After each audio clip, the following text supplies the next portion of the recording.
They look peaceful, those small American towns, quiet streets, friendly neighbors. Nothing ever happens there. But behind those smiles, behind those old houses and lonely roads, something dark is always waiting. Tonight, I'll take you inside three true small town horror stories. Stories that were never supposed to be told. These are the moments that turned normal towns into nightmares. You might think you're safe where you live, but by the end of this video, you'll start to wonder what's really hiding in your hometown. Welcome to Nazir Fears. Story 1. The Abandoned House at the Edge of Town. My name is Michael Turner, and I grew up in a small town in northern Pennsylvania. A quiet, middle-of-nowhere place where everyone knew everyone, and nothing ever really changed. When I was a kid, there was one house that everyone in town whispered about. The Dandridge House, an old decaying place sitting at the edge of the woods, surrounded by a rusted wire fence and tall, swaying weeds. Every kid in town had a story about it. Some said Henry Dandridge went insane there and murdered his wife and daughter before vanishing into the woods. Others said if you stood outside the gate at midnight, you could hear a baby crying from inside.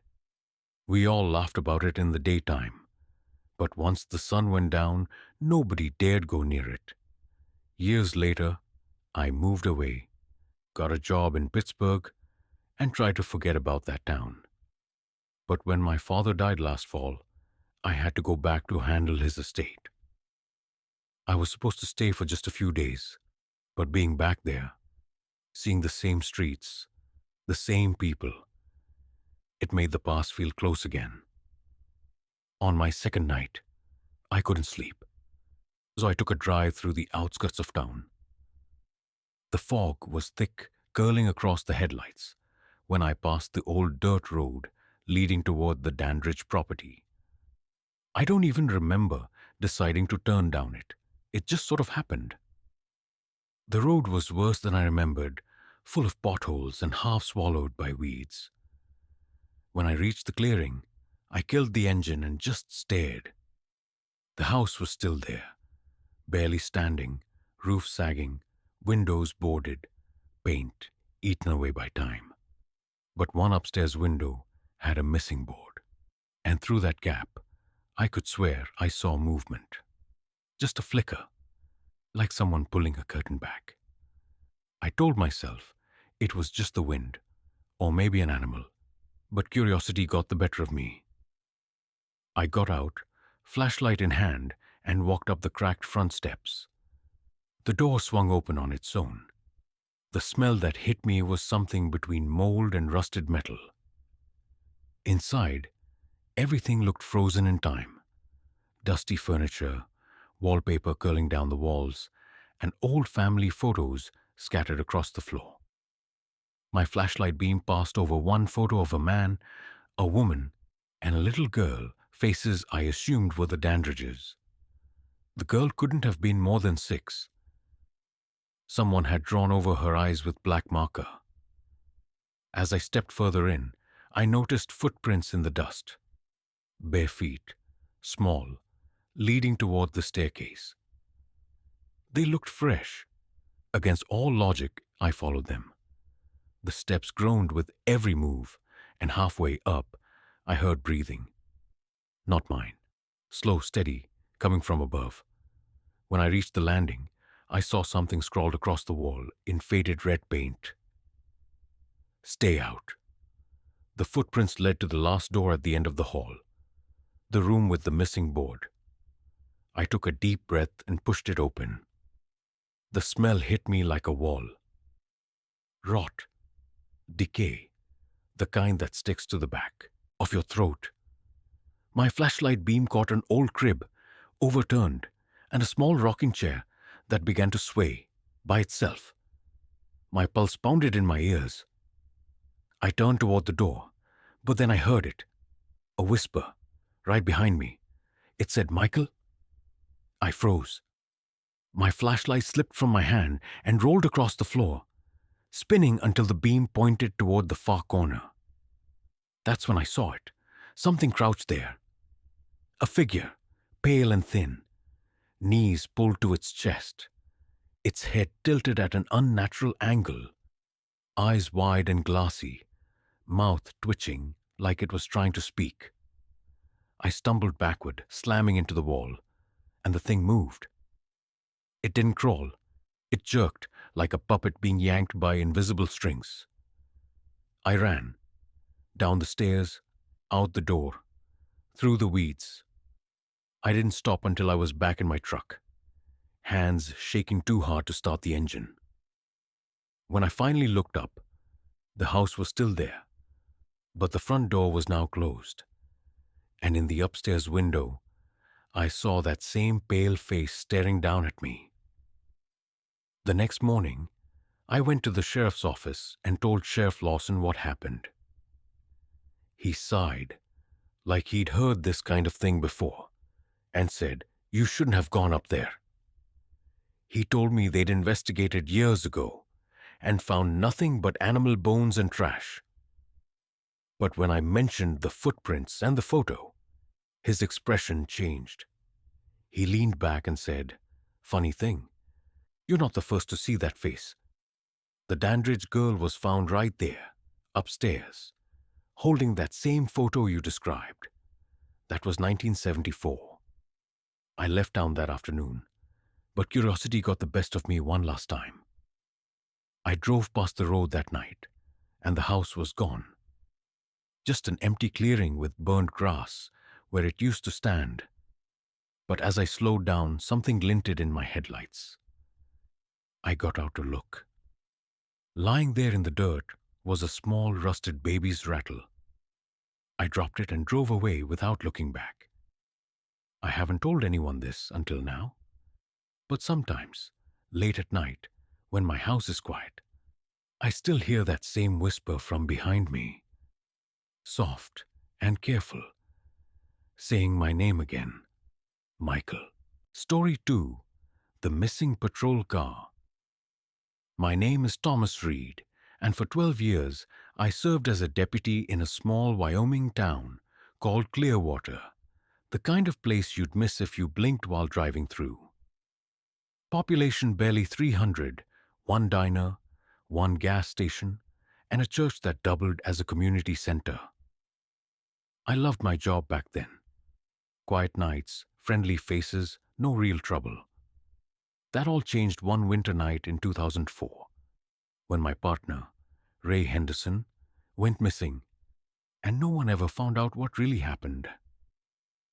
It was a Monday night, just after 9, and snow had started falling in thick, heavy flakes.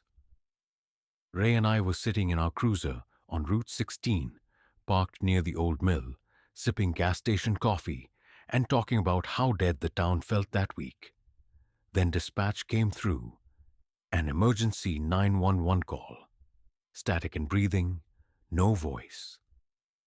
The signal came from a landline registered to the Kearney farmhouse, a property 8 miles east of town that had been abandoned since the late 80s. The owner, Margaret Kearney, had passed away years ago, and nobody had touched that place since. Ray looked at me and said, "Could be kids or squatters." We didn't have much else to do, so we decided to check it out. The drive there was rough. The road wound through empty fields and frozen pines, and the snow kept getting thicker. When we finally pulled up, the farmhouse looked like something out of a nightmare. Roof half collapsed, windows shattered, a single curtain flapping in the wind. We radioed dispatch to let them know we were on site, but all we got was static. Ray smacked the radio and laughed. "Storm's killing the signal," he said. "I'll go take a quick look." I told him I'd come with, but he shook his head. "2 minutes," he said. "If I'm not back, you can come rescue me." He grabbed his flashlight and disappeared through the front door. I stayed in the car, engine running, watching the snow swallow his footprints. 5 minutes passed. Then 10. I called his name over the radio, but all I got was static. I cursed, grabbed my flashlight, and got out. The wind had picked up, and the cold felt sharp enough to cut skin. When I reached the porch, I noticed something that made my stomach tighten. Ray's footprints led to the front door, but there weren't any coming back. I called out, "Ray, you in there?" No response. I pushed the door open, and the smell hit me like a wall. Rot, wet wood, and something metallic. Inside, the place was falling apart, broken furniture, wallpaper peeling like dead skin, and an old rotary phone sitting on a table, its cord ripped clean out of the wall. My flashlight beam shook as I swept the room. "Ray," I called again. Silence. Then faintly, I heard it, a voice, muffled, coming from upstairs. "Tom?" It sounded like Ray. I felt relief wash over me for a second, but something about the tone was off. It sounded stretched, like a recording played too slow. "Tom? Help me." I swallowed hard and started up the stairs. Each step groaned under my weight, echoing too loud in the emptiness. Halfway up, the flashlight flickered, and I saw something painted on the wall in what looked like dark, dried streaks. "Don't follow." I hesitated, but then that voice came again, closer this time, from the end of the hallway. I turned the corner, and that's when my flashlight went out completely. Everything went black. The only sound was breathing, slow, wet breathing, just a few feet away from me. I froze, hand reaching for my sidearm, but my fingers felt numb, like I couldn't control them. The breathing got louder, then it stopped. I managed to hit the flashlight again, and when the beam came back, I saw the hallway floor covered in footprints, bare feet, wide and long, leading toward the room at the end. My pulse hammered in my ears. I called out again, "Ray!" But instead of an answer, something whispered my name. Not Ray's voice, something deeper. "Thomas?" I bolted, down the stairs, out the door, through the snow. I didn't stop until I was back in the cruiser, slamming the door and gunning the engine. The headlights cut through the blizzard just enough to show the farmhouse in my mirror. The front door was open now, and standing in the doorway was a figure. I couldn't make out a face, just a tall, thin silhouette, watching me as I drove off. When I got back to the station, I told Sheriff Dale Carter what happened. We sent a search team out that night. Half the department, fire crew, and a few locals. They combed through the house and the woods around it until sunrise. No sign of Ray. No footprints. No anything. Just his flashlight lying on the floor by the staircase. The next morning, a blizzard hit, and the search had to be called off. When it cleared 3 days later, we went back out, and Ray's patrol car was gone. The tracks in the snow led away from the house for nearly a mile before they just stopped, like the car had vanished into thin air. We searched for weeks, but found nothing. Ray Henderson was officially declared missing in January 2005. I transferred out the following spring. I couldn't drive those back roads anymore. 5 years later, I was living in Cheyenne when I got an envelope in the mail. No return address. Inside was a single Polaroid photo. It showed Ray's patrol car, half buried in snow, parked in front of the Kearney farmhouse. In the driver's seat was a figure, blurry, pale, and staring straight at the camera. The eyes looked like Ray's, but the mouth? It wasn't right. It was stretched into something that looked almost like a smile. I burned the photo that same night, but sometimes, when the wind howls outside my house, I swear I still hear the radio crackle to life and a voice whisper my name through the static. Story 3. The Church Basement. My name is Ethan Cole, and for most of my life, I never believed in ghosts, demons, or anything supernatural. I was raised in a small town in Indiana called Hollow Creek, where the church was the heart of the community. Every Sunday, people gathered at St. Mary's Chapel, a small white building that had stood for over 100 years. It wasn't much to look at, peeling paint, a crooked steeple, but it meant something to everyone in town. When I was 19, I got a part-time job helping out the church's caretaker, Mr. William Hawthorne. He was an older man, quiet, with gray hair and hands that always shook a little. My job was simple: mow the grass, fix broken pews, and keep the basement dry whenever it rained. I'd been doing it for about 3 weeks before I realized something wasn't right with that basement. The first time I went down there, the smell hit me. A mix of damp earth, mildew, and something metallic, like blood. The place was colder than it should have been, even in summer. It was lined with old stone walls, a few flickering bulbs overhead, and an ancient boiler that made the kind of noises that kept you up at night. Mr. Hawthorne always told me, don't stay down there too long. Just do what you need and come back up. I laughed it off at first, thinking he was just superstitious. But one evening, I was cleaning out a flooded corner when I noticed something strange. Behind one of the shelves, there was a small wooden door I hadn't seen before. It was almost hidden by a rotting curtain. When I pulled it open, a rush of cold air came out, like from a freezer. A narrow stairway led down into complete darkness. When I told Mr. Hawthorne about it later, he went pale. He said, "That door's not supposed to be open." I asked what was down there, but he just shook his head. "Storage," he said. "Old church things. Stay out of there." But that night, I couldn't stop thinking about it. 2 nights later, I went back. Alone. It was around 10 p.m., and the church was empty. The moonlight spilled through the stained glass windows, painting the floor with colors that looked dull and ghostly in the dark. I took a flashlight and went straight to the basement. When I reached the little wooden door, I noticed something odd. It was already open. I called out, "Mr. Hawthorne!" No answer. Just silence, thick and heavy. I aimed my flashlight down the steps. The walls were made of stone, damp and blackened, and the air smelled foul. I went down slowly, one step at a time. My shoes squelched in something wet.